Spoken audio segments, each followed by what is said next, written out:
So this is part 1 of the PCA act. इसमें I will cover section 1 से लेके 17 और I will stick to BR act reading. हमारा focus BR act reading रहेगा और थोड़ी बहुत नेसेसरी एक्सप्लेनेशंस रहेंगी। इसके बाद I will release the part 2 जिसमें रेस्ट ओवर सेक्शंस होंगे 17 से 8A से लेके 31 तक। So let's start. Act to consolidate and amend the law. ध्यान रखना प्रीएम्बल में consolidate and amend the law दोनों लिखा है। तो जो इम्पोर्टेंट क्वेश्चन बनने के चांसेस हैं तो मैं वही पोर्शंस हाईलाइट करता रहूँगा साथ साथ। An act to consolidate and amend the law relating to prevention of corruption act and for the matters connected herewith. ध्यान रखना एक्ट नंबर 49 है, बस एक बार ये देख लो। 9 सितंबर का एक्ट है, ये एक बार देख लीजिए बस। असेंट की डेट है और it extends to whole of the India and applies to also to all citizens of India outside India. मैं इस पर फिर से हाईलाइट कर रहा हूँ। It applies to whole of India and it apply also to all citizen of India outside India. ठीक है, ये क्वेश्चन इंपॉर्टेंट है।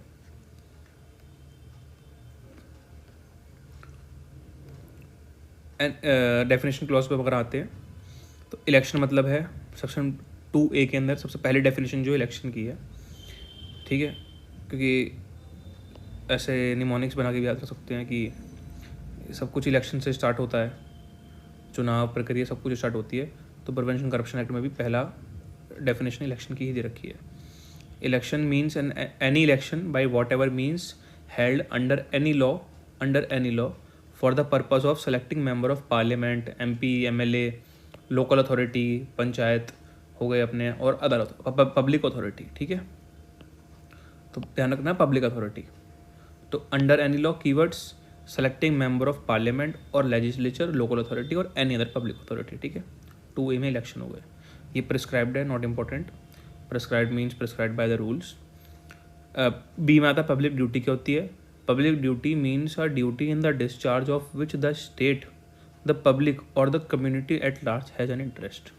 बहुत अच्छी बात है, सिंपल सी चीज़ है। पब्लिक ड्यूटी वैसे ड्यूटी जिसमें कम्युनिटी का या पब्लिक का या स्टेट का लार्जर इंटरेस्ट होता है। 2B, तो ये डेफिनेशन के लिए याद रख सकते हैं इसको हम। 2A में इलेक्शंस हो गए। BP blood pressure, B definition, P public duty. ठीक है, explanation in this clause state includes a corporation established by or under a central government, state act or any authority or body owned or controlled or aided by a government or a government company as defined under section 617 of the Companies Act। तो एक और इसकी expanded meaning दे दिया है इसके अंदर कि section state का मतलब होगा एनी कॉर्पोरेट, इवन कोई कॉर्पोरेशन PSU वगैरह इस्टेब्लिश्ड है सेंट्रल गवर्नमेंट में, कोई अदर कॉर्पोरेशन इस्टेब्लिश्ड है अंडर सेंट्रल गवर्नमेंट या अंडर स्टेट गवर्नमेंट, और गवर्नमेंट कंपनी भी हो सकती है वो as defined under section 617 of companies act. तो सेक्शन 617 जो है कंपनीज एक्ट का वो डिफाइन करता है गवर्नमेंट कंपनी क्या होती हैं, इसलिए वो यहाँ पे इन्होंने मेंशन कर रखा है इस चीज़ को। ठीक है, बस ये ध्यान रखना, section 617 of the companies act. State includes corporation, central government, state government body और government company as defined under section 617 of the companies act. अब सबसे इंपॉर्टेंट आती है पब्लिक सर्वेंट, जिसके जो जिनका डेफिनेशन समझना बहुत इंपॉर्टेंट है, क्योंकि एक्ट में काफ़ी बार पब्लिक सर्वेंट टर्मिनोलॉजी यूज्ड है। 2C, any person in the service or pay of government or remunerated by the government by fees or commission for the performance of any public duty। ठीक है, public, ये एक बार बस इसको go through करना है हमें, एक बार रीडिंग करनी है। Any person in the service और pay of any local authority, any person in the service of corporation. देखो जो ऊपर डिफाइन करी थी कि आपकी पब्लिक ड्यूटी में जो स्टेट की एक्सप्लेनेशन में डिफाइन कर रखा था, वही सब जो उसी में जो भी कार्यरत लोग हैं, जो भी उसमें फंक्शन कर रहे हैं, वही सब पब्लिक सर्वेंट अपने आ जाएंगे। Public person in the service और pay of corporation established by under central, provincial, state और government company as defined under section 617 of the companies act. ठीक है, ये हो गया अपना, ये हो गया, ये हो गया। एनी जज including any person empowered to law to discharge whether by himself or member of any body of persons any adjudicatory functions. ठीक है, सिंपल है, जज वगैरह और एनी कोई भी व्यक्ति जो he is empowered by law to discharge functions. ठीक है, कोई अपना SDM एग्जीक्यूटिव मजिस्ट्रेट हो गया है ना, और अपना पुलिस ऑफिशियल हो गया, वो सभी इसके अंदर आ गए. Any person authorized by court of justice to perform any duties in connection with the administration of justice, liquidator, receiver, commission appointed by such court. ठीक है, देखेंगे कि हम पब्लिक सर्वेंट में ना डेफिनेशन बहुत ज़्यादा इंक्लूड कर लिया, इंक्लूसिव डेफिनेशन है इसमें. सॉरी, इंक्लूसिव नहीं, गलत इंक्लूसिव नहीं, इसमें जो मीन्स लिखा है यहाँ पे, तो काफ़ी ये एग्जॉस्टिव डेफिनेशन है पब्लिक सर्वेंट की. ठीक है, और any arbitrator, other person to whom any cause or any matter has been referred for decision or report by a court of justice or by competent public authority. Arbitrator भी include है इसके अंदर. Or any other person to whom any matter has been referred for decision or report by a court of justice or by a competent public authority. जिसको refer किया गया है by यानी court या किसी पब्लिक अथॉरिटी ने किसी को रेफ़र किया है. ठीक है, कोई डिसीजन उनका लेने के लिए रेफरेंस दिया है, तो वो भी इंक्लूड हैं इसके अंदर. Any person holding any office by virtue of which he is empowered to prepare, publish, maintain, revise electoral roll और टू कंडक्ट इलेक्शन ऑफिसर्स आ गए, उनसे रिलेटेड जो भी ऑफिसर्स हैं वो आ गए इसके अंदर. Any person who holds any office by virtue of which he is authorised और required to perform any public duty. वही पब्लिक ड्यूटी कीवर्ड है यहाँ पे main, discharging public functions, public duty. Any person who is the president, secretary, other office bearer of a registered, ये important है, registered cooperative society engaged in agriculture, industry, trade, banking, receiving or having received any financial aid from the central government or state government or from any corporation. वही again section 617 of Companies Act. तो ये important इसलिए है क्योंकि ये थोड़ी नया आपको यहाँ पे मिलेगा. जब आप पब्लिक सर्वेंट की डेफिनेशंस किसी और एक्ट में पढ़ेंगे तो ज़्यादातर आपको इतनी ज़्यादा एग्जॉस्टिव डेफिनेशन नहीं मिलेगी. तो यहाँ पे काफ़ी वाइड डेफिनेशन है. रजिस्टर्ड कोऑपरेटिव, ध्यान रखना, registered cooperative society engage in agriculture, industry, trade, banking except और रिसीविंग और having received any financial aid from the central government और स्टेट गवर्नमेंट और एनी कॉर्पोरेशन अंडर गवर्नमेंट. तो वही सब पब्लिक ड्यूटी और पब्लिक अथॉरिटी वाली, पब्लिक डिस्चार्जिंग पब्लिक फंक्शंस वाली बात आ गई. ठीक है, बार बार सेक्शन 617 ऑफ कंपनीज एक्ट आ रहा है, तो और ये डिफाइन करता है गवर्नमेंट कंपनी होती क्या है. Any person who is chairman, ये भी इंपॉर्टेंट है, मेंबर ऑफ सर्विस कमीशन और board by what ever name called, like public service commission हो गए आपके, कोई भी स्टेट पब्लिक सर्विस कमीशन हो गया, और a member of any selection committee appointed by such commission और board for the conduct of any examination और by making any selection on behalf of such commission और बोर्ड. ठीक है, for example selection board हो गया, SSB staff selection commission board हो गया, SSC हो गया, तो वही सब इसमें इंक्लूड हो गए. Any person who is a VC और a member of any governing body, professor, reader, lecturer और एनी अदर टीचर और employ by whatever designation called of any university, ठीक है. And any person whose service have been availed of by a university or any other public authority in connection with holding or conducting examination. ठीक है, VC वगैरह भी आ गए universities के इसके अंदर. और even any person who service, university ने किसी की सर्विस अगर अवेल की है वो भी इंक्लूड हो गया इसके अंदर. Any person who is an office bearer और an employ of an educational, scientific, social, cultural other institution in whatever manner established, having received any financial aid, financial assistance from central government, state government, local or other public authority. Undue advantage means, ये भी word ये keyword कई बार आएगा, any gratification, ध्यान रखना, any gratification whatever other than legal remuneration. मतलब आपको कोई लीगल फीस वगैरह मिलती है एज आ पब्लिक सर्वेंट, आप सपोज करो रजिस्ट्रार हैं और तो आप रजिस्ट्रेशन फीस लेने के लिए तो आपका राइट है क्योंकि आपको लीगल फीस लेनी है. तो जो भी legal remuneration by law which is allowed, तो वो तो अनड्यू एडवांटेज में नहीं आएगा. उसके अलावा जो भी आप अनलॉफुली लेते हैं वो अनड्यू एडवांटेज के अंदर आता है. और एनी ग्रेटिफिकेशन मतलब है कि कुछ भी, not just monetary benefit, it can be cash और काइंड और anything. Word gratification is not limited to pecuniary gratifications और टू ग्रेटिफिकेशंस इन मनी. ठीक है, नॉट जस्ट मॉनिटरी बेनिफिट्स. और लीगल रेम्यूनरेशन क्या होता है? It is not restricted to remuneration paid to public servant but includes all remuneration which he is permitted by the government or the organization which he serves to receive. तो वही कुछ भी legal remuneration, वही जो कि legal word है तो यहाँ पे सब कुछ जो लॉफुली एंड जिसके लिए वो एंटाइटल्ड है वो उसको मिलेगा. उसके अलावा जो भी होगा वो अनड्यू एडवांटेज होगा. तो बस पढ़ लीजिए इसको. Not restricted to remuneration paid to a public servant but it includes all remuneration which is he is permitted by the government और द ऑर्गेनाइजेशन विच इज, जहाँ गवर्नमेंट ने या जिस ऑर्गेनाइजेशन उसे परमिट कर रखा है कि आप लेना ही आपको या ले सकते हो आप, वो अलाउड है. उसके अलावा सब अनड्यू एडवांटेज के अंदर आएगा. ठीक है. Persons falling under any of the above sub clauses are public servant. ठीक है. Whether appointed by the government और नॉट, जरूरी नहीं है गवर्नमेंट ने अपॉइंट किया हो. एनी अदर अथॉरिटी भी कोई अपॉइंट करती है तो दैट ऑल्सो, गवर्नमेंट मतलब स्टेट गवर्नमेंट और आपके सेंट्रल गवर्नमेंट, उसके अलावा कोई और अथॉरिटी होती है तो वो भी आपकी अपॉइंटिंग अथॉरिटी है. जैसे आपकी सपोज कीजिए आपका bank PS public sector units हो गई. ठीक है. वो तो कॉर्पोरेशंस हैं. आपकी बैंक हो गया कोई, तो वहाँ पे क्या है कि गवर्नमेंट डायरेक्टली अपॉइंट तो करती नहीं है आपको. वहाँ पे अलग कॉर्पोरेशंस अलग कंपनीज में हो गई, कोई गवर्नमेंट की रजिस्टर्ड सोसाइटी हो गई, वहाँ पे आप अपॉइंट हुए हैं. तो इसका मतलब इन्होंने अगर अगेन एक्सपेंसिव मीनिंग दे दिया यहाँ पे. Whether the words public servant occur they shall be understood of every person who is in actual position of the situation of public servant whatever legal defect there may be in his right to hold that situation. देखिए ये बहुत अच्छी चीज़ है. मतलब public servant मतलब वो व्यक्ति होगा जो पब्लिक सर्वेंट के मतलब he is holding such position. अगर कोई लीगल डिफेक्ट्स वगैरह हैं उसके, वो सब अलग चीज़ है.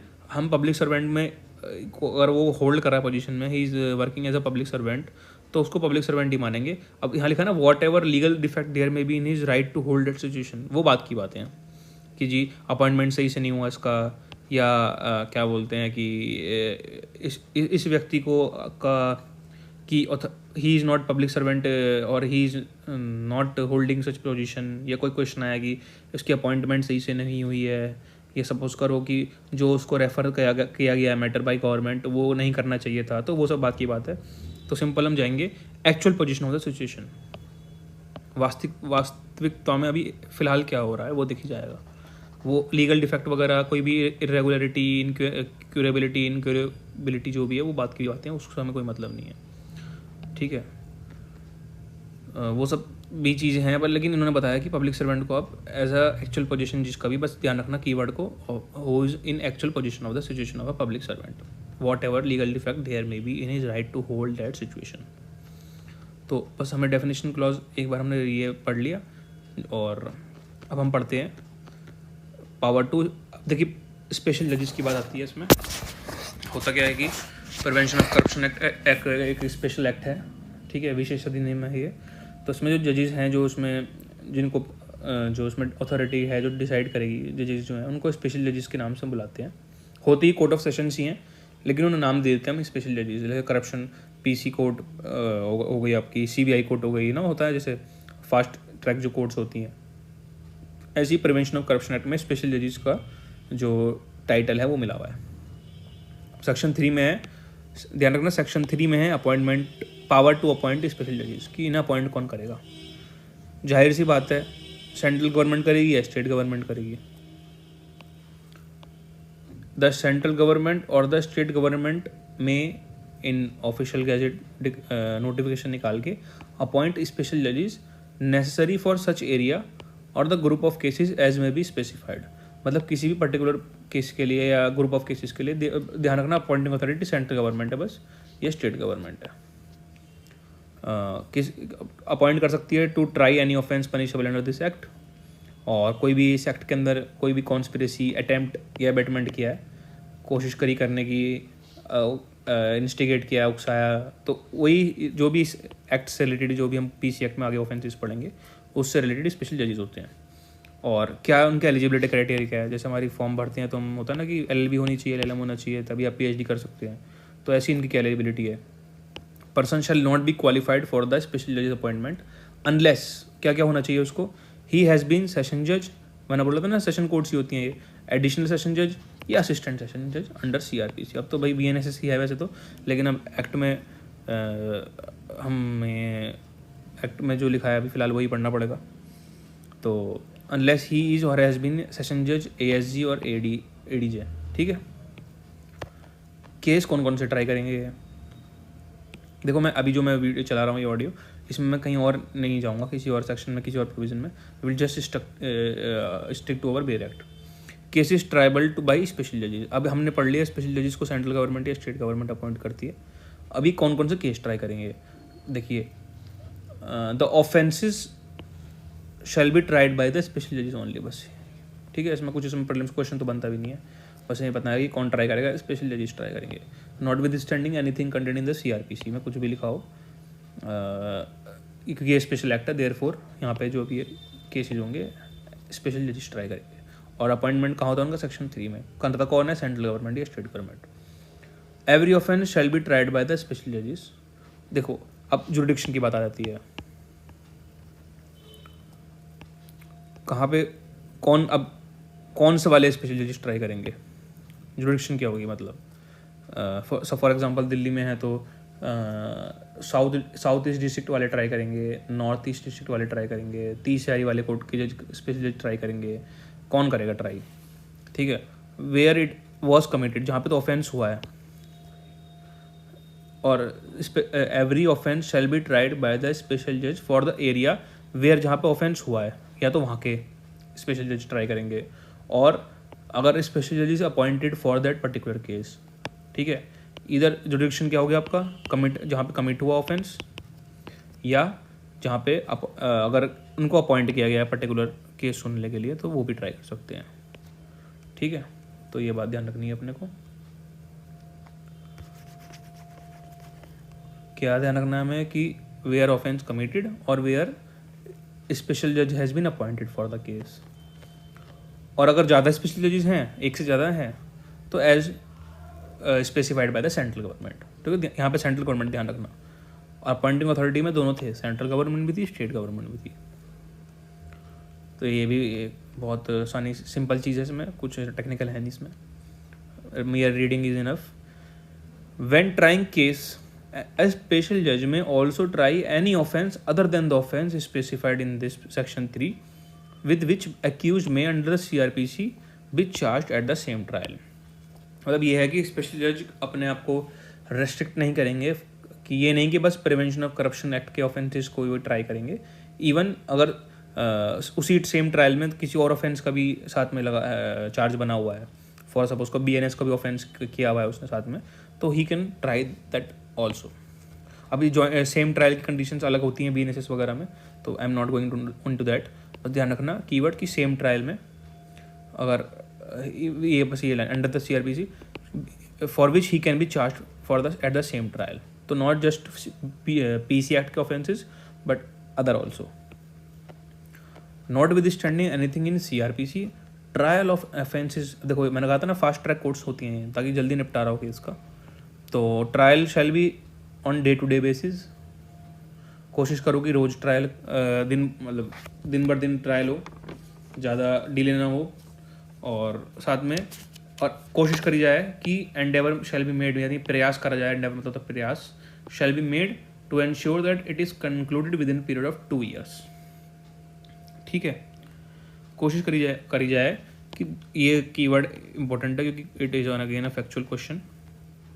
कोशिश करी जाए 2 years में। क्वेश्चन आता है कि कितने टाइम में एंडिवर कर जाता है इसे डिस्पोज करने का, प्रिवेंशन ऑफ करप्शन एक्ट के केसेस वगैरह को 2 years में, provided that where the trial is not concluded within the said period. तो रीजन रिकॉर्ड करिए उसके, ठीक है। फर्दर दैट सेड, अगर वो क्या वो ये 2 साल एक्सटेंड हो सकते हैं? हाँ जी हो सकते हैं। It can be extended by such further period for the reasons to be recorded in writing but not exceeding 6 months at a time. However, that said period together with the such extended period shall not exceed ordinarily 4 years in aggregate। मतलब 6 months तक आप उसको extend कर सकते हैं। आपको obviously reason record करने पड़ेंगे रिटर्न में। 6 months, देखो यहाँ पे 6 months है, लेकिन एग्रीगेट मतलब 4 साल तक आप बस उसको मैक्स खींच सकते हैं, उससे ज़्यादा नहीं। Provided further that said period मतलब वो एक्सटेंडेड पीरियड, सॉरी जो ओरिजिनल जो पीरियड, सॉरी जो हमें पीरियड मिला हुआ है ट्रायल करने के लिए, तो it can be extended for reasons to be recorded in writing not extending 6 months at a time. However, that said period together with the such extended period shall not ordinarily, देखो said period, original period together with extended period, तो सब कुछ मिला के 4 साल में ख़त्म करना है आपको, ये कहने का मतलब है इसका. तो ज़्यादा इसमें कंफ्यूज नहीं होना अपने को, बस ये है कि कोशिश पहले जनरल रूल 2 साल में निपटारा करो, फिर एक्सेप्शन एक दिया कि प्रोवाइजो में कि 6 months करके आप एक्सटेंड कर सकते हो, बस टोटल मिला के 4 years से ज़्यादा नहीं करो, खींचोगे उसको. ये 264 ये इसको याद रखना, ये क्वेश्चन इंपॉर्टेंट है काफ़ी. अब हम आगे बढ़ते हैं. प्रोसीजर्स एंड पावर क्या होती है इनकी, जजेस की, स्पेशल जजेस की. They can may take cognizance on offence without the accused being committed for trial, without the accused being committed for trial. क्योंकि जनरल रूल होता है अपना BNSS के अंदर कि कमिटल कॉग्निजेंस होता है. फर्स्ट जो मैजिस्ट्रेट कोर्ट होती है वो कॉग्निजेंस लेती है, देन इट, अगर वो सेशन ट्रायबल है तो it commits to the higher authority यानी कि सेशन कोर्ट्स. लेकिन यहाँ पे सिंस स्पेशल कोर्ट्स हैं तो they can take direct cognizance of the offences. Special जजेस may take cognizance of offences, यहाँ इसलिए लिखा है without the accused being committed for trial. देखिए मैं यहाँ पे डिटेल्स वगैरह में नहीं जा रहा, मैंने जो इंडिविजुअल वाले सेक्शंस निकाले हैं, वीडियो है उनमें थोड़ा डिटेल में जाने की कोशिश की है मैंने. यहाँ पे मैं सिर्फ बेरेट में ही स्टिक रहूँगा. स्पेशल जज may take cognizance of an offence without the accused being committed for trial, and in trying the accused person shall follow. कौन सा प्रोसीजर होगा, warrant case trial by magistrate. ये ध्यान रखना, क्वेश्चन है, इंपॉर्टेंट है. एक तो डायरेक्ट कॉग्निजेंस, ठीक है, यानी कि they are court original jurisdiction वाली होता है ना पॉइंट के, डायरेक्ट केस यहाँ फाइल कर सकते हैं. तो उसी तरीके से स्पेशल जज can directly take cognizance of this without any committal, without any committal process through magistrate वगैरह. और ट्रायल कैसा होगा, वारंट ट्रायल बाय मजिस्ट्रेट. तो ये बात याद रखनी है अपने को. मैं दोबारा से बोल रहा हूँ, वारंट ट्रायल और डायरेक्ट कॉग्निजेंस ले सकेंगे विदाउट एनी कमिटल कॉग्निजेंस. दूसरा पॉइंट है स्पेशल जज में क्या सवाल ये है कि ये जो सेक्शन 5 का सब सेक्शन 2 है, it is about pardon power. Special जज क्या कर सकते हैं, अगर उनको एविडेंस कलेक्ट करना है, वो चाहते हैं कि भाई अगर इस व्यक्ति को मैं पार्डन दे सके, इस केस को अच्छे से एविडेंस मिल सकते हैं और डिसीजन हम बेहतर सुना सकते हैं, तो he can give pardon also. लेकिन कंडीशन ये है कि जिसको पार्डन दे रहे हैं उसको सारी इंफॉर्मेशन डिस्क्लोज करनी ही पड़ेगी. अ स्पेशल जज may with a view to obtaining the evidence of any person supposed to have been concerned directly, indirectly or a privy to an offense, then special judge can tender a pardon to such person. लेकिन condition क्या है, making a full and true disclosure of whole circumstances within his knowledge relating to offense and to every other person concerned, whether as a principal or abettor in the commission thereof, and any pardon for this CRPC be deemed to have tendered. मतलब section refer कर रखे हैं CRPC के. Simple बात यह है कि pardon दे सकते हैं, किसी को भी पार्डन दे सकते हैं who is suppose to have been associated with the crime offence. और कंडीशन क्या रहेगी अपनी, मैंने बोला था सब कुछ डिस्क्लोज करना पड़ेगा आपको, full and true disclosure whole circumstances with his knowledge. ठीक है. अब दूसरा क्वेश्चन अपना आता पॉइंट कि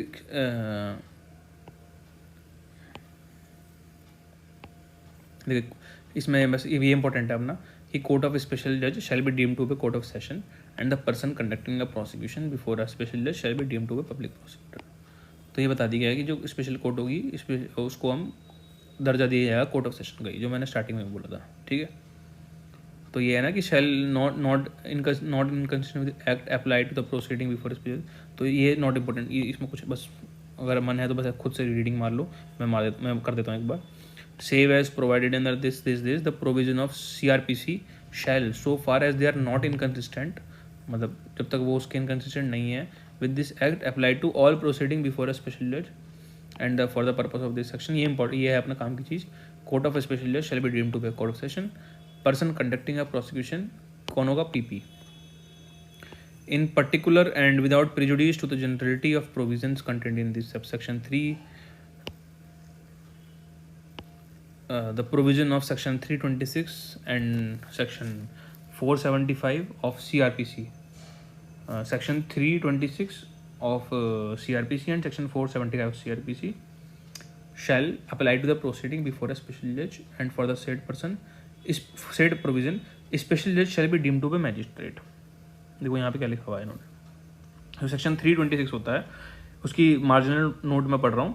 कन्विक्शन और commitment on evidence partly recorded by one magistrate and partly by another. तो यदि किसी एक मजिस्ट्रेट ने आधा रिकॉर्ड किया एविडेंस, फिर वो ट्रांसफ़र वगैरह हो गया उनका सपोज, तो दूसरे मजिस्ट्रेट आते हैं, तो ये उसके बारे में बात करता है. और जो सेक्शन अपना 475 है वो बोलता है कि वो बोलता है अपना कि डिलीवरी टू कमांड, मतलब पढ़ रहा हूँ उसका मैं हेडिंग पढ़ रहा हूँ, उसकी मार्जिनल नोट पढ़ रहा हूँ. Delivery to commanding officers of persons liable to be tried by court martial. तो उसमें हमें ज़्यादा डीप घुसने की ज़रूरत नहीं है, और बस ध्यान रखना जस्ट फॉर ऑब्जेक्टिव पर्पसेस कि 326 और 475 के लिए जो स्पेशल जजेस होंगे उनको वी विल मानेंगे कि उनके पास वो मजिस्ट्रेट कोर्ट, मतलब shall be deem to be magistrate, बस for purpose of section 326 and 475. देखिए इसमें बहुत चीज़ें हैं इसमें कि अगर हम और भी चले जाए अंदर डीप में, लेकिन कुछ फ़ायदा नहीं है समझने इसमें अंदर जाने का. बस इतना ध्यान रखना कि generally court of special court को हम कोर्ट ऑफ सेशन मानेंगे, और जो कंडक्ट कर रहा है प्रोसिक्यूशन उनको पब्लिक प्रोसिक्यूटर मानेंगे. और इन दो सेक्शंस के लिए ही सेट वही स्पेशल जज को हम मानेंगे डीम टू बी मैजिस्ट्रेट. और स्पेशल जज may upon such person convicted by him sentence authority by law punish. Special जज may pass upon any person which is convicted by him any sentence authorized by law for the punishment of offense for which the person is convicted. मतलब वो कोई भी sentence पास कर सकते हैं, ठीक है, जो वो पास कर सकते हैं एज पर लॉ, पास कर दे सकते हैं, वो सेंटेंस दे सकते हैं, ठीक है, नो प्रॉब्लम. स्पेशल जज while trying an offence punishable under this act shall exercise all the powers and functions exercisable bye district जज under criminal law amendment ordinance 1944. तो जो क्रिमिनल लॉ अमेंडमेंट ऑर्डिनेंस में इनके कहने का अर्थ है कि जो क्रिमिनल लॉ अमेंडमेंट ऑर्डिनेंस में जो भी पावर डिस्ट्रिक्ट जज एक्सरसाइज कर सकता है वही power court of section special जज भी एक्सरसाइज कर सकती है, ठीक है. जो क्रिमिनल लॉ अमेंडमेंट 1944 है, ये ऑर्डिनेंस में पढ़ दे रहा हूँ एक बार आपके पास ऐसी कर्सरी नॉलेज के लिए. एन ऑर्डिनेंस सुन लीजिए, को बस ध्यान सुन लीजिएगा. It is an ordinance to prevent the disposal of property which has been procured by certain offenses. मतलब अब आपने किसी कोई ऑफेंस करके जो भी आपने प्रॉपर्टी आपके पास आई है, सपोज करो आपने करप्शन के थ्रू आपके पास अनड्यू एडवांटेज के फॉर्म में प्रॉपर्टी आई, whereas an emergency has arisen which makes it necessary to provide for preventing the disposal और कंसीनमेंट ऑफ मनी और अदर प्रॉपर्टी. तो ये इसी से रिलेटेड ऑर्डिनेंस है. ये भी अपना it is not that important objective, कोई क्वेश्चन में मेरे हिसाब से तो नहीं आने वाला कोई क्वेश्चन में ये पूछा जाए. बस हाँ ध्यान रखना कि ऐसा कुछ लिखा है बेरेट के अंदर, ठीक है. जो इम्पोर्टेंट है वो मैंने ऊपर हाईलाइट कर दी है, कॉग्निजेंस वाली बात, वारंट ट्रायल वाली बात, और इन दो सेक्शन के लिए 326 475 के लिए it shall be deemed to be magistrate, ठीक है. समरी ट्रायल की पावर है इसमें सेक्शन 6 के अंदर 6.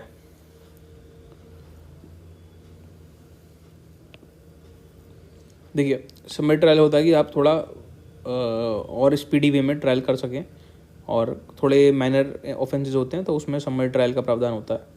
तो वेयर ए स्पेशल जज tries an offence under 1 section 3 alleged to have been committed by public servant in relation to contravention of any special order under section 12A of Essential Commodities Act or any order under that section, then notwithstanding anything or section 260 of CRPC, the special judge shall try offence in a summary way and the provision of this ये section 260 to 265 ये summary trial के offence है CRPC में shall apply to the such trial provided that in case of conviction in summary. अब मैंने कहा था ना summary ट्रायल जो होते हैं वो थोड़े माइनर ऑफेंस होते हैं, और अनलाइक अदर सीरियस ऑफेंसेज और करप्शन के ऑफेंसेज, तो उसमें पनिशमेंट भी आप छोटी ही होती है उसमें. It shall be lawful for specialist to pass sentence not exceeding 1 year, मतलब मैक्सिमम 1 ईयर, ठीक है. और अगर मैं एक बार वो पढ़ूँ section 12A of essential commodity एज, तो एक बार ये भी रीड कर देता हूँ मैं ताकि ऐसा ना लगे कि ये बिल्कुल ब्लैंक क्या चीज़ है। सेक्शन 12 जो बात करता है जो भी एसेंशियल कमोडिटीज़ होती हैं हमारी, मेडिसिन हो गई सपोज, तो उनसे रिलेटेड कोई भी अगर आपने कोई ऑफेंस किया है तो देर उसमें समरी ट्रायल का ये प्रावधान लिखा हुआ है, section 12 of essential commodities act. मैं पढ़ देता हूँ। Section 12 of essential commodities act provide for summary trial of offences under related to certain special orders. Example होगा, सपोज करो central government declares an order that sugar के price control करने हैं, sugar के प्राइस में कुछ चेंज नहीं करना, या शुगर के को हमें स्टॉक नहीं करना, तो वही एसेंशियल कमोडिटीज एक्ट से इसी से चीज़ों से डील करता है। दैट इज़ सिंपल, ठीक है। तो power to try summarily when any specialist tries an offence under section 3, यानी कि जो ऊपर हमने पढ़ा था, इस एक्ट से रिलेटेड जो भी ऑफेंस है, in contra which has been committed by public servant related to contravention of any special order referred into this section, section 1 of 2। मतलब ये है कि जो भी आप समरी ट्रायल करेंगे तो ध्यान रखना उसमें एक चीज़ और लिखिए, section 12 of essential commodities act. और कितनी आप पनिशमेंट कर सकते हो, नॉट एक्सीडिंग 1 ईयर।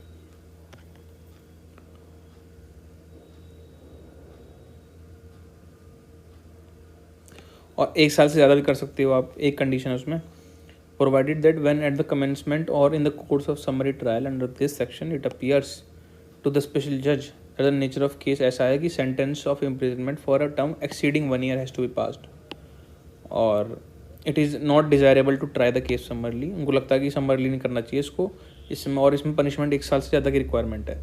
तो स्पेशल जज after hearing the parties record an order to that effect and recall any witness, वापस से विटनेस को बुलाएंगे who have been examined, और फिर से ये केस को रीयर करके देन समरी की जगह वो करेंगे as a warrant cases try. हमने ऊपर भी पढ़ा था ना वारंट केसेस।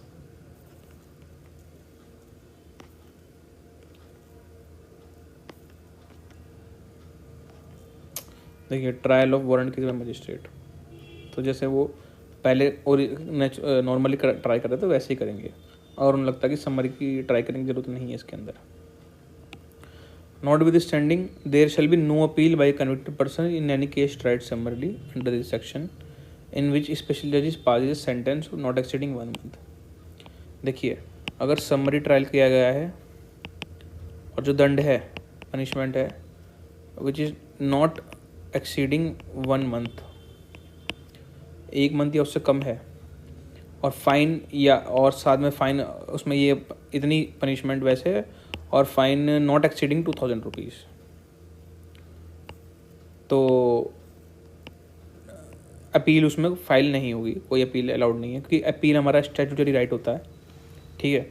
तो समरी ट्रायल करा है और 1 मंथ या 2000, ध्यान रखना इसको, 1 मंथ 2000 यही मैक्सिमम पनिशमेंट है। अगर इससे कम पनिशमेंट फाइल करी दी गई है तो कोई अपील अलाउड नहीं है। लेकिन but an appeal shall lie where any sentence in excess of limits has been pass. हाँ, अगर इससे ज़्यादा एक्सेस में इससे ज़्यादा में सेंटेंस पास किया गया है, इसलिए लिमिट क्रॉस कर दी है, तो आप अपील फाइल कर सकते हैं, ठीक है। नॉट विद स्टैंडिंग, अगेन मैं पढ़ रहा हूँ, there shall be no appeal by a convicted person tried summarily, fine not exceeding 2000 रुपये, और यहाँ पे लिखा ना, वेदर और not any order under section 452 of state code is made in addition to such sentence, but an appeal shall lie where sentence, उससे limit अधिक में सेंटेंस पास किया गया तो अपील शेल लाई।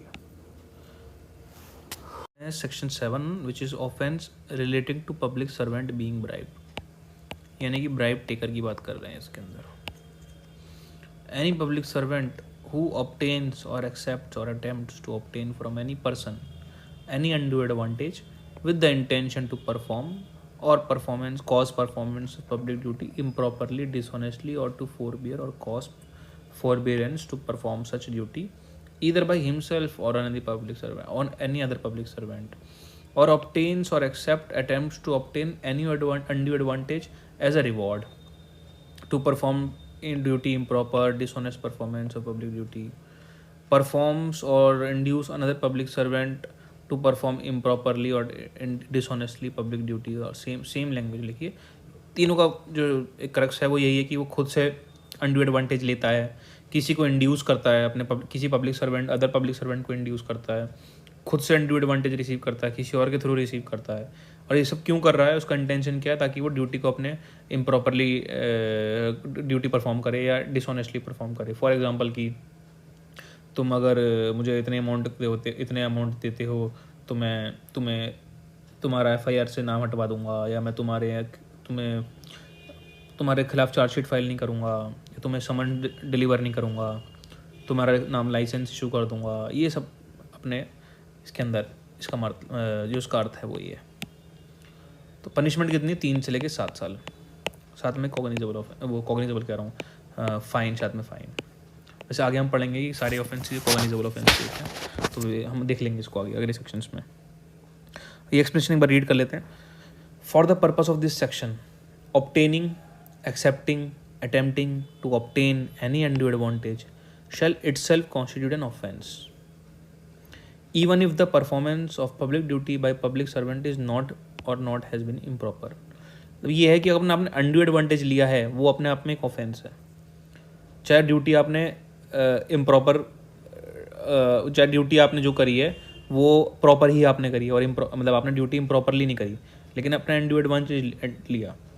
इसको हम एग्जाम्पल समझ लेते हैं। Suppose a public servant ask a person to give him amount of 5,000 रुपये to process his routine ration card. मतलब रूटीन राशन कार्ड मतलब जो ड्यूटी का पार्ट है उसका, जो उसको वैसे भी करना ही था, लेकिन उसी वो काम नॉर्मल काम करने के लिए भी वो अमाउंट मांगता है।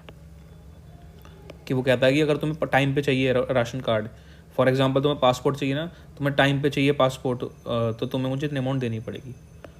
तो वो अमाउंट लेके पासपोर्ट बना रहा है आपका, तो वो ड्यूटी जो कर रहा है वो प्रॉपर ड्यूटी रहा है अपनी, लेकिन साथ में कंसिडरेशन भी ले रहा है जो उसको नहीं लेनी चाहिए थी। तो that is also taking of undue advantage. Simple common sense वाली बात है ये, वो लिखिए यहाँ पे। For this section, obtaining, accepting, attempt to obtain shall cover cases where a person being a public servant obtains any undue advantage for himself or any other person by abusing his position as a public servant, or by using his personal influence or over other public servant, or by any corrupt or illegal means। यानी अपने लिए ले रहा है या अपने रिश्तेदारों के लिए ले रहा है, किसी अदर पर्सन मतलब कोई भी हो सकता है। उसमें होता है ना कि अपने रिश्तेदारों के लिए उसने इतनी प्रॉपर्टी इकट्ठी कर ली उनके, और उस अपने बच्चे के लिए उसने कार ले ली, अपने बच्चे के लिए गिफ्ट सामने वाली पार्टी से उसने अनड्यू एडवांटेज लिया, खुद के लिए नहीं लिया, किसी और के लिए लिया। यही सब ये इन्होंने एक्सप्लेन कर रखा है। और अपना पर्सनल इन्फ्लुएंस यूज़ करता है ना। तो कोई सपोज करो जूनियर है, उससे कह रहा है कि ये काम मत करियो जब तक मुझे इतने पैसे चाहिए।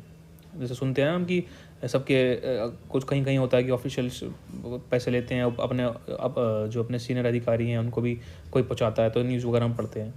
तो वही है इसके अंदर कि अपने जूनियर से कहते हैं कि मुझे इतना महीना हफ्ता चाहिए, इतना महीने में इतनी अमाउंट चाहिए, तो वो सब है, वही बात लिखी है। It shall be इमैटेरियल। देखिए ये जो एक्ट बनते हैं सब समाज में जो भी कुरीतियाँ चल रही हैं, कुप्रथाएँ चल रही हैं, समाज में जो भी चीज़ हो रही हैं वही सब देख के ही उन पर रिसर्च करके तभी ये लॉज बनते हैं। तो इसलिए ये हम आसान भाषा में समझ सकते हैं। It shall be immaterial whether such person being a public servant obtains or accept or attempt to obtain directly or through, मतलब वो ये कि खुद से कर रहा है, थर्ड पार्टी के थ्रू भी ले रहा है, तो भी वो उसमें इंक्लूड होगा। बहुत बेसिक सी बात है। पहले होता था ना कि पहले जो भी रिश्वत के अमाउंट है, सामने दुकान कोई चाय की दुकान है छोटी, वहाँ पे पकड़ा दिया, कोई पान की दुकान है कि जी आप मुझे मत दो, उसे पकड़ा दो सामने, वो मैं उसके थ्रू कलेक्ट करूँगा, है ना। तो वो भी काउंट होगा अनड्यू एडवांटेज में रिसीव करने में। तो ये इसका मतलब है। 7A है, section 7A, taking undue advantage to influence public servant by corrupt illegal means और by exercise of personal influence. Whoever accepts, मैं पूरा नहीं पढ़ रहा, एक्सेप्ट ऑब्टेन अटेम्प्ट एक बार पढ़ रहा हूँ बस। हुएवर एक्सेप्ट्स, अटेम्प्ट में मतलब होता है कि आपने डिमांड करी कि भैया मुझे इतने पैसे दो, तभी मैं तुम्हारा लोन सेंक्शन कराऊंगा। लेकिन तो ये अटेम्प्ट के अंदर काउंट है कि सामने वाली पार्टी मना कर दे कि मैं इतने पैसे नहीं दे पाऊंगा आपको, मुझे तो ईमानदारी से काम करवाना है।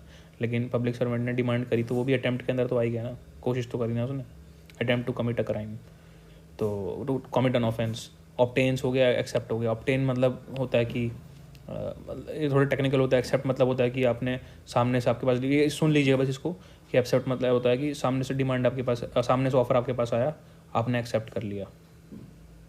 ऑब्टेन मतलब होता है आपने खुद डिमांड करी सामने से मुझे इतने पैसे दो, और सामने वाली पार्टी एग्री कर गई, आपने फिर एक्सेप्ट कर लिया।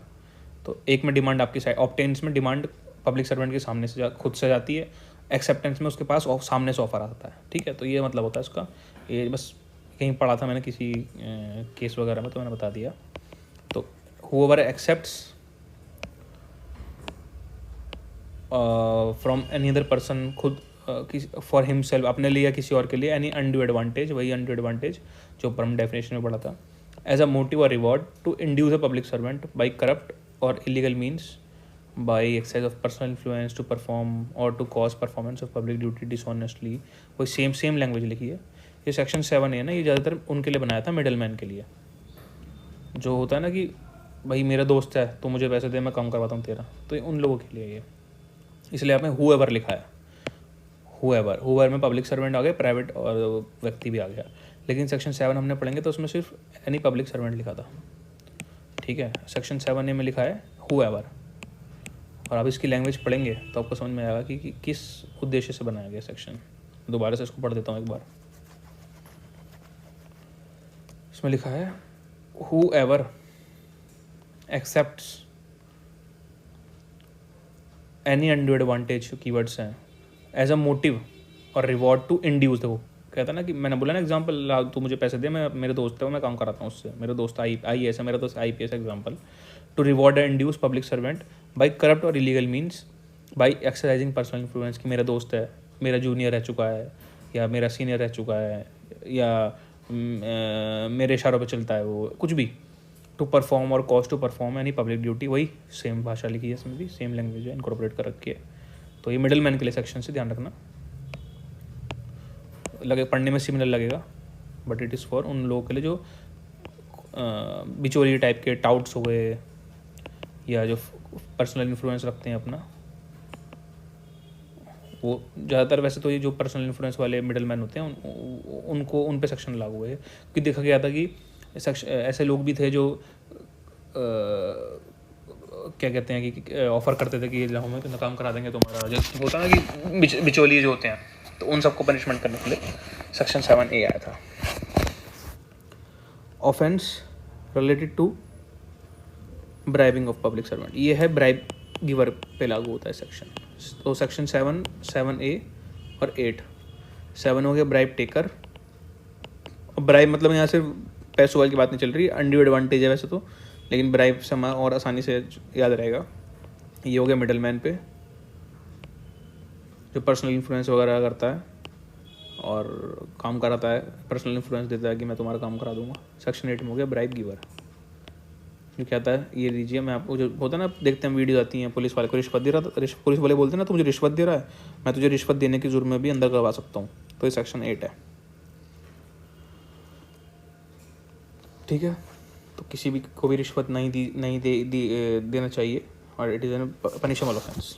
एनी पर्सन हु गिव्स, अब एनी पर्सन, इसमें देखो टर्म क्या यूज़ है, एनी पर्सन, चाहे पब्लिक सर्वेंट खुद भी देता है, हो सकता है उसको भी कोई काम कराना हो, या प्राइवेट पर्सन।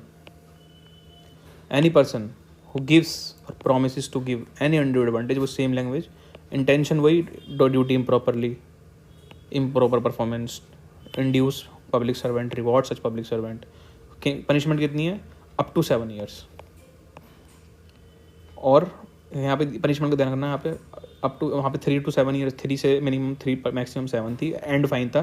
यहाँ पे टू एक्सटेंड टू 7 years है, 1 दिन से लेके 7 साल भी हो सकती है, या फाइन है, या बोथ है। तो इसकी थोड़ी पनिशमेंट ध्यान रखनी पड़ेगी आपको। Provided that provision of this not apply to person who is, देखो ये इंपॉर्टेंट है, यदि किसी पे कंपल्शन आया, किसी को इतना मजबूर कर दिया गया ब्राइब वगैरह देने के लिए, अनड्यू एडवांटेज देने के लिए, बेचारा मजबूर ही हो गया कि यार अब क्या करूँ, मेरे पास कोई ऑप्शन नहीं है। तो अगर कोई कंपल्शन में आके दे रहा है, मतलब नॉन वॉलेंटरीली दे रहा है, कंपल्शन में मजबूर होकर दे रहा है, तो ये सेक्शन उस पर नहीं लगेगा, तो वो ऑफेंस नहीं है। वॉलेंटरी दे रहे हो आप कि जी मेरा काम कर दो, अरे छोड़ो मेरे चलान लोगे, रखो 100 का पत्ता, तो वो पनिशेबल ऑफेंस है, अप टू 7 years और फाइन। हाँ, लेकिन वो मजबूर है किसी कारणवश, तो वो ये सेक्शन अप्लाई फिर नहीं होगा।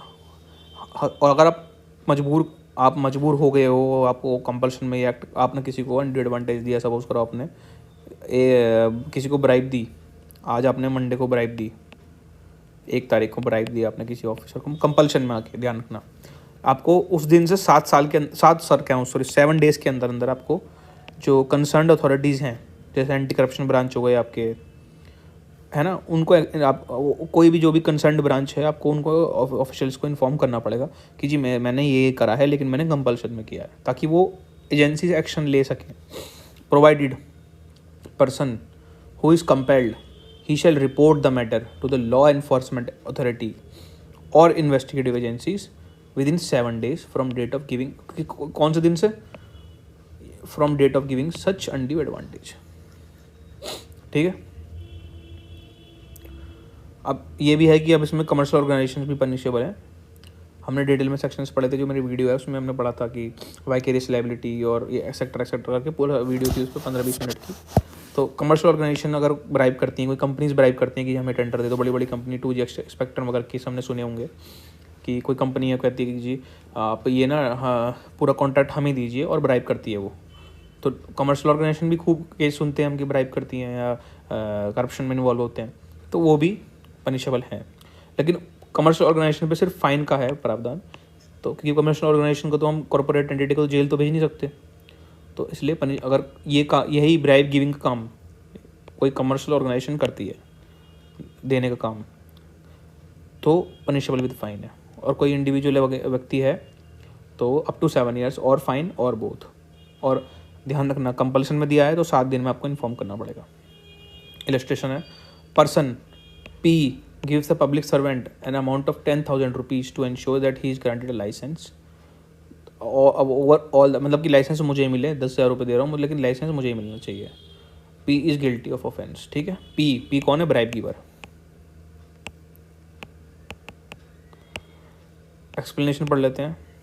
It shall be immaterial whether the person to whom an undue advantage is given or promised to be given is the same person as the person who is performed or has performed the public duty, and it shall also be material whether such undue advantage is given or promised to be given by the person directly or through the third। मतलब कितनी expansion कर रखा है definition में कि अब बचने का कोई लूप होल ही, आपको बड़ी लूप होल तो मिलना बहुत ही मुश्किल है।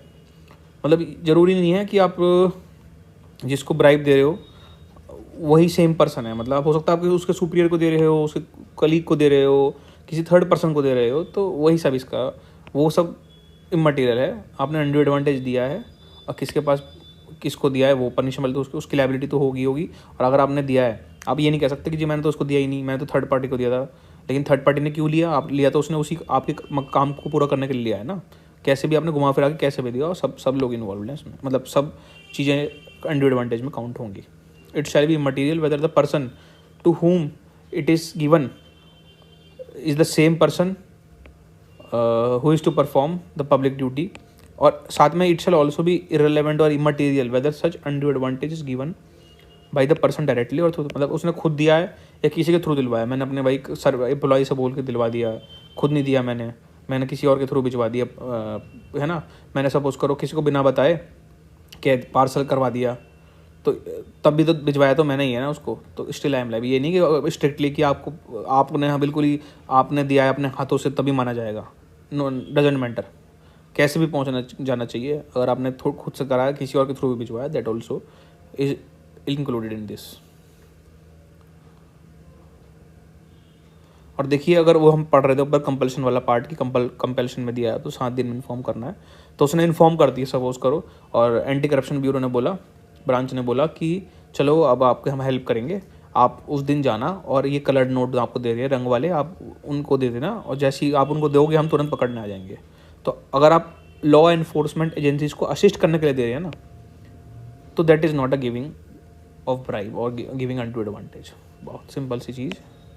Nothing shall apply to a person if that person after informing a law enforcement authority, after informing gives that undue advantage to assist।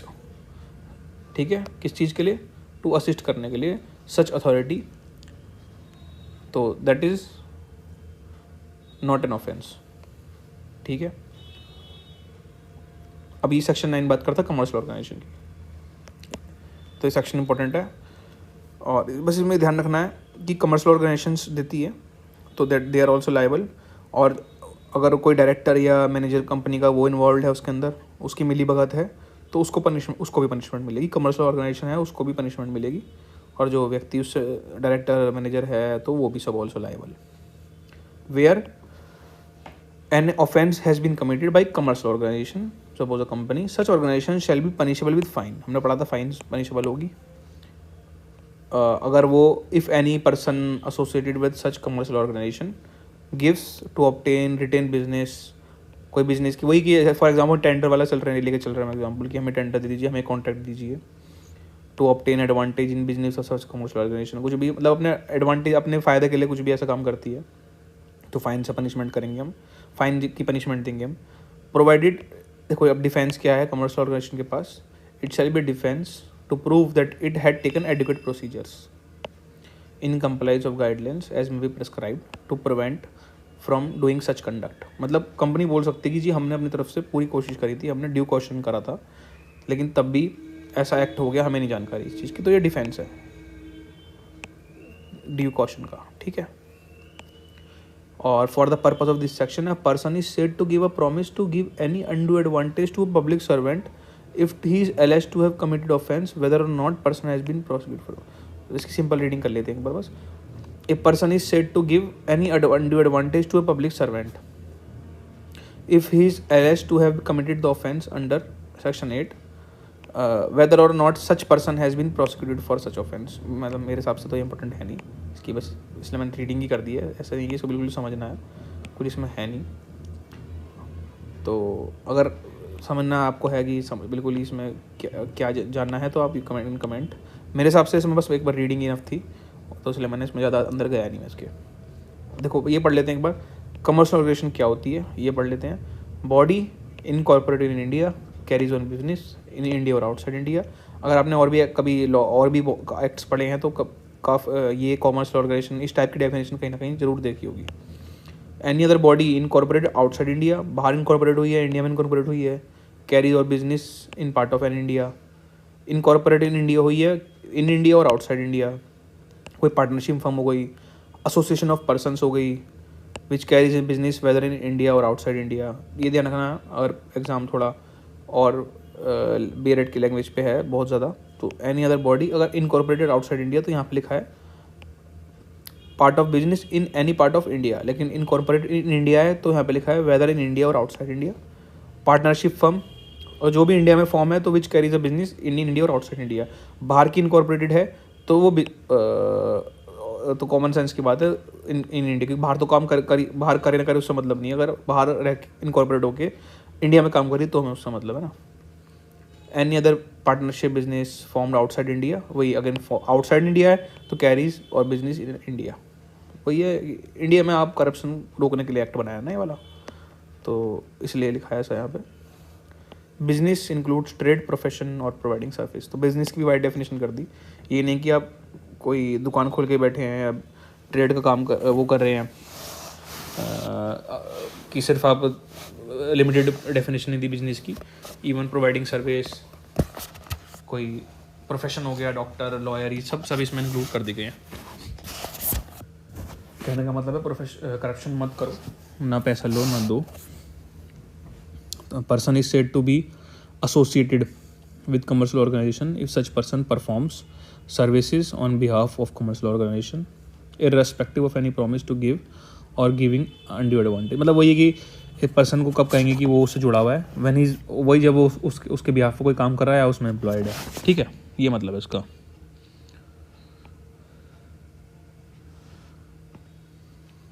Explanation 1,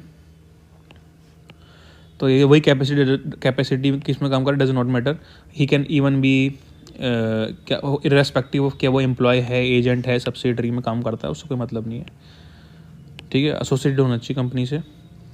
weather और not the person is a person who perform service और behalf of the commercial organisation is to be determined by all relevant circumstances and not merely by reference to the nature of relationship between such person. तो सारे circumstance देखने पड़ेंगे कि वो जो व्यक्ति है क्या वो उस जो हम अगर देख रहे हैं कि क्या वो व्यक्ति इस कंपनी में काम करता है या इस कंपनी से जुड़ा हुआ है, तो हमें सारे सर्कमस्टेंसेस देखने पड़ेंगे, नॉट जस्ट कि वो ऑफिशियली एम्प्लॉयड है नहीं है। हो सकता है वो कंपनी में ऑफिशियली एम्प्लॉयड ना हो लेकिन कंपनी के बहुत काम करता हो, 2 नंबर वाले काम करता हो, तो वो इसलिए ये सब एक्सप्लेनेशन 2 में दे रखा है। If the person is an employ of commercial organisation it shall be presumed that such person is a person who has performed services on behalf of commercial organisation. साथ में लिख रखा है इन्होंने, अगर वो व्यक्ति एम्प्लॉय ही है ऑफिशियली, मतलब एम्प्लॉय मतलब यानी कि जिसका अपॉइंटमेंट हुआ है, अपॉइंटमेंट लेटर वगैरह जैसे HR अपॉइंट करते हैं ना, एम्प्लॉय बनाते हैं कंपनी में, तो वो व्यक्ति अगर ऑफिशियली एम्प्लॉय है तो फिर मैंडेटरी प्रिजम्पशन है, शेल प्रिजम्पशन। तो बहुत लॉजिकल बात है ना, अगर आप एम्प्लॉय है तो मान किसी दुकान पे आप काम कर रहे हैं, ऑफिशियली आप वहाँ पे मैनेजर नियुक्त हुए हैं, तो माना जाएगा ना कि जो भी आप काम कर रहे हैं वो कंपनी के लिए कर रहे हैं। तो यही बात लिखी है यहाँ पे भी, if a person is an employ of commercial organisation it shall be presumed that the person who has perform services on behalf of commercial organisation. Shall presumption मतलब होता है कि मैंडेटरी प्रिजम्पशन जो कोर्ट को लेना ही पड़ता है अगर स्टैट्यूट में लिखा है तो, लेकिन उसको हम रिवर्ट कर सकते हैं, उसको हम डिस्प्रूव करने का हमें पूरी अपॉर्चुनिटी दी जाएगी। ठीक है, BSA में भी डेफिनेशन मिल जाएगी आपको शेल प्रिजम्पशन की। Not with standing anything, CRPC देखो ऑफेंस अंडर सेक्शन 7A था अपना वो मिडल मैन वाला, 8 था अपना ब्राइब गिवर वाला, इट शैल बी कॉग्निजेबल। इसमें सेक्शन 7 की बात, इसमें सेक्शन 7 नहीं लिखा जिसमें ब्राइब टेकर था, होता वो भी कॉग्निजेबल ही है, वो हम आगे देख, वो किसी और सेक्शन में लिखा है, आगे मैं पढ़ दूंगा उसे, तो ध्यान रखना ऑफेंस कॉग्निजेबल है। यहाँ पे स्पेसिफिक दे रखा है सेक्शन 7A और 8। सेंट्रल गवर्नमेंट इन कंसल्टेशन में, ये वर्ड है important, in consultation with concerned stakeholders including department with a view to prevent person associated with commercial organization from bribing any public servant prescribe such guideline। तो central government rule regulations बनाएगी ताकि commercial organisation में ये act corruption related कोई भी act ना हो। देखें इन कंसल्टेशन में, ठीक है, विचार विमर्श करके। तो सेक्शन 10 में बता रहा था ना मैनेजर, और उसकी बात कर रहा था डायरेक्टर की, तो वही बात है, where an offence is committed और such offence is proved to have been committed with the consent या कन्नाइनमेंट, मिली भगत से या उनकी कंसेंट से ऑफ डायरेक्टर, मैनेजर, सेक्रेटरी, तो वो भी लाइबल होंगे कि कितना पनिशमेंट है उनको मिलेगी, फिर वही 3 to 7 years and fine. Company को तो फाइन मिलेगा ही मिलेगा, और डायरेक्टर अगर मैनेजर या सेक्रेटरी लगते हैं कि वो भी इन्वॉल्व है, उनकी कन्वाइवेंस से हुआ है, उनकी कंसेंट से हुआ है, उन्होंने हाँ कही थी करने के लिए, उन्होंने मिली भगत करी थी, वो भी इन्वॉल्व है उसके अंदर, तो वो भी पनिशमेंट मिलेगी उन्हें 3 से 7 साल की एंड फाइन। ये सब पनिशमेंट्स में याद रखनी पड़ेगी। Director means in relation to firm means partner, मतलब पार्टनर डायरेक्टर में not just director of company, partner भी इंक्लूडेड है। ठीक है,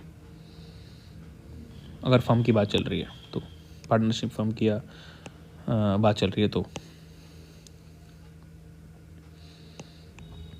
12 बात करता है whoever abets any offence under this act whether or not the offence is committed in consequence of abatement shall be punishable to imprisonment not than 3 to 7 years। ज़्यादातर इसमें 3 to 7 years ही है पनिशमेंट। अबेटमेंट मतलब यही कि अगर कोई उकसाता है, जैसे IPC या BNS में होता है अबेटमेंट पनिशमेंट, अटेम्प्ट की होती है, ऐसे यहाँ पे भी अबेटमेंट है, तो अबेटमेंट की पनिशमेंट भी वही है 3 to 7 ईयर्स।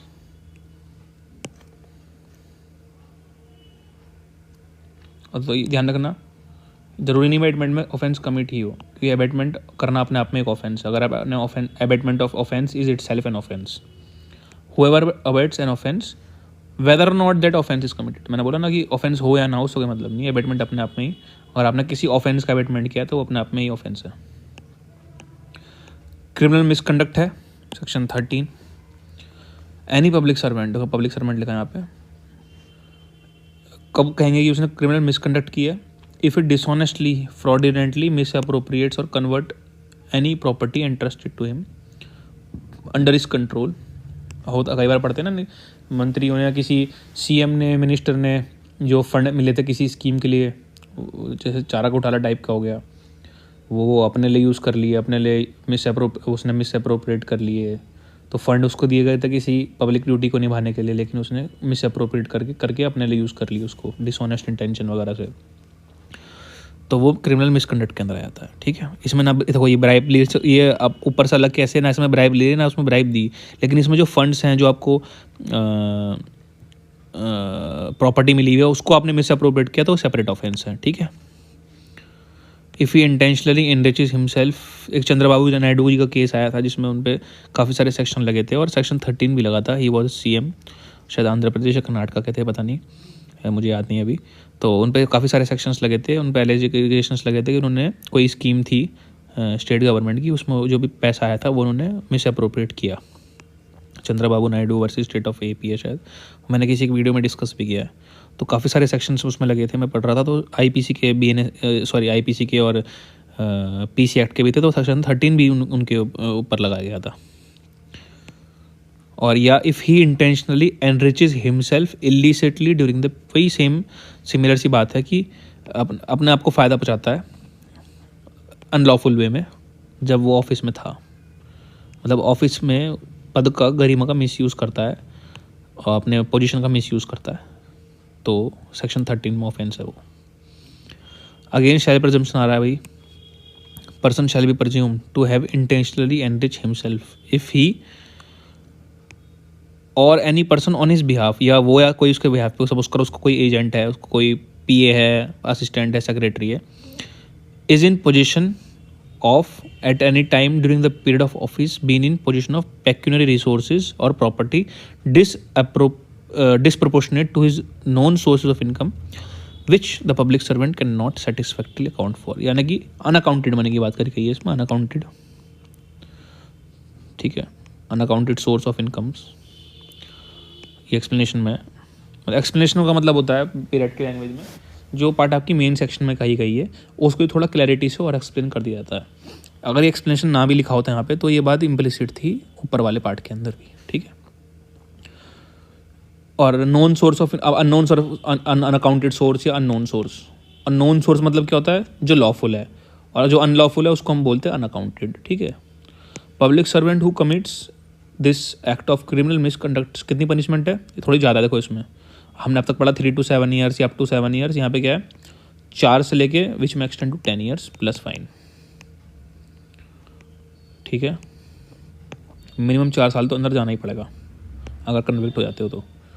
हैबिचुअल ऑफेंडर, जिसकी जो बार बार कर रहा है, whoever convicted of offence under this act, कोई किसी का एक बार कन्विक्शन हो रखा है इस एक्ट के अंदर किसी भी सेक्शन में, किसी भी ऑफेंस में, ऑफ एन ऑफेंस लिखा है यहाँ पे, कोई पर्टिकुलर ऑफेंस लिखा, सब उसको ब्राइब लेते हुए, ब्राइब की देते हुए, या सेक्शन 13 का क्रिमिनल मिसअप्रोप्रिएशन कर लिया और फिर से करता है, subsequently commits an offence punishable, इस एक्ट के अंदर कोई भी फिर से ऑफेंस करता है वो, फिर कितना है, not less than 5 years up to 10 years plus fine, तो बढ़ गई इसमें पनिशमेंट। तो मिनिमम 5 तो मिलेगी अगर आप हैबिचुअल ऑफेंडर हो तो। फिर से कर देते हो ऑफेंस, पहले भी ऑफेंस PC एक्ट में कुछ करा, फिर से बाद में भी PC एक्ट में फिर से कुछ कर दिया आपने, और ध्यान रखना पहले कन्विक्ट होना चाहिए वो मतलब पहले कन्विक्ट हुआ PC एक्ट के अंदर, फिर से बाद में फिर से कोई ऑफेंस कर देता है PC एक्ट के अंदर तो 5 से 10 साल प्लस फाइन। तो यहाँ पे वर्ड कन्विक्टेड है। अटेम्प्ट की पनिशमेंट कितनी है, 2 से 5 years प्लस फाइन, ये फैक्चुअल है थोड़े से।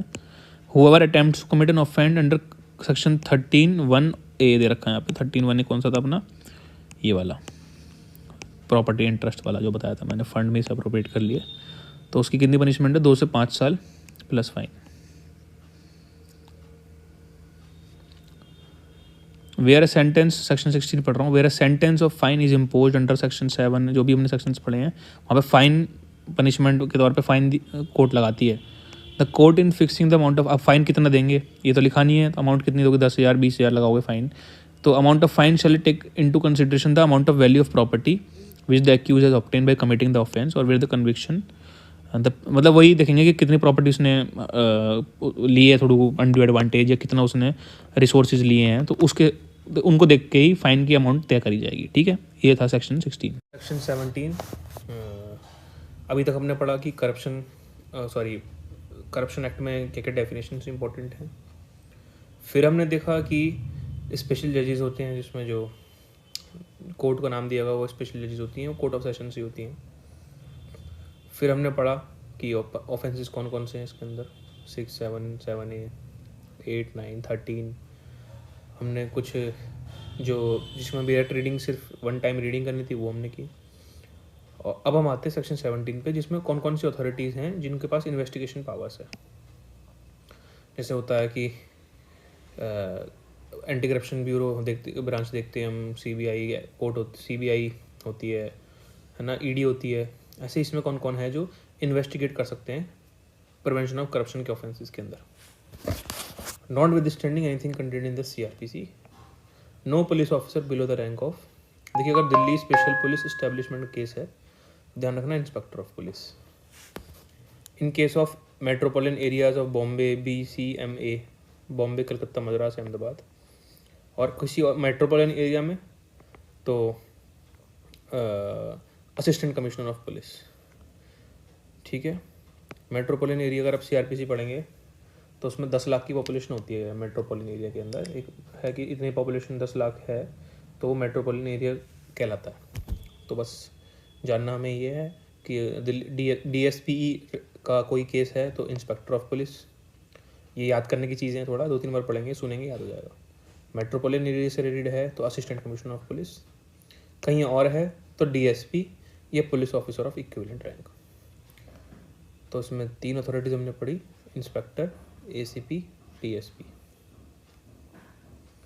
तो क्या कर सकते हैं, they can investigate any offence punishable under this act without the order of magistrate और मजिस्ट्रेट ऑफ फर्स्ट क्लास, और can also arrest without warrant.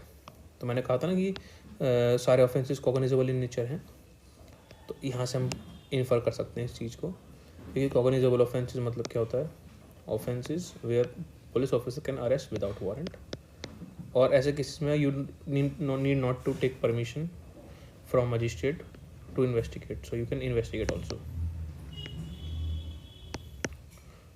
ठीक है, तो यहाँ इसलिए यहाँ पे लिखा है without the order of MM, क्योंकि नॉन कॉग्निजेबल केसेस में आपको परमिशन चाहिए होती है मजिस्ट्रेट की।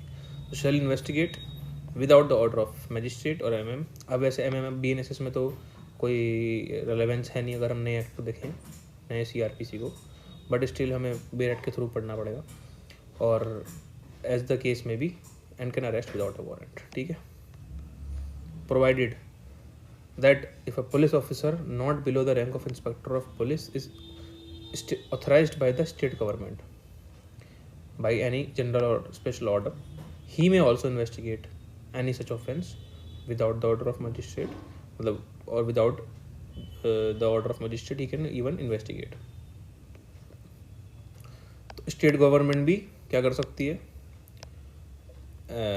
और करके किसी इंस्पेक्टर, मिनिमम इंस्पेक्टर लेवल का व्यक्ति होना चाहिए, not below the rank of inspector of police, तो वो भी इन्वेस्टिगेट कर सकता है। ठीक है, जो अपने ऊपर पढ़े हमने ACP DSP वो तो कर ही सकते हैं, साथ में स्टेट गवर्नमेंट किसी को ऑथराइज करे तो वो भी कर सकती है, सेम पावर्स एक्सरसाइज। अभी देखना जो ये है प्रोवाइडेड, यहाँ पे ये प्रोवाइज है, provided for that offences under subsection 1 clause B of section 13। ये उसकी बात कर रहा था जो हमने पढ़ा था, इलिसिट, इंटेंशनली इलिसिटिंग। हमने सेक्शन 13 में देखा था ना, एक बार मैं सेक्शन 13 दिखा देता हूँ। देखिए 13 क्लॉज ये भी है, ये रहा, if he intentionally enriches himself illicitly during the period of his office. जब वो अपने पद पे था तो उसने खूब फ़ायदा उठाया, खूब मज़े लिए, तो वहाँ पे प्रोवाइडेड फर्दर, अब पढ़िए इसको, further that an offence referred to in section this illicitly वाला shall not be investigated without the order of a police officer not below the rank of SP। मतलब एटलीस्ट SP लेवल के police officer की permission चाहिए आपको अगर आपको investigate करना है with respect to offences of illicit, intentionally enriching वाले।